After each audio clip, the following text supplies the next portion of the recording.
Hi friends, welcome to my channel. ఇవాళ అయితే మా అత్తయ్య పాతకాలం పద్ధతిలో ఎండ్రాయిలతో చారు కాసారండి.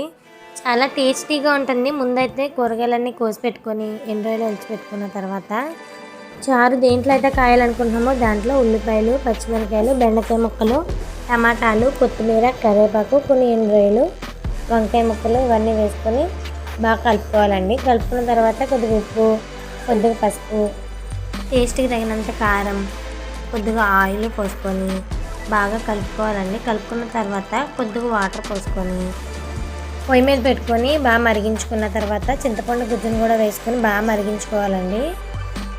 ఇప్పుడు తాలింపు కోసం కళాయిలో ఆయిల్ పోసుకొని కొద్దిగా ఎల్లుల్లిపాయలు, ఎండుమిరపకాయలు బాగా వేయించుకొని కొద్దిగా జీలకర్ర వేసుకొని బాగా వేగిన తర్వాత కొద్దిగా కరివేపాకు కూడా వేసుకొని బాగా వేగిపోయిన తర్వాత తాలింపు వేసుకోవడమే. అంతే, పాతకాలం బట్టి ఎండ్రాయిల చారు రెడీ.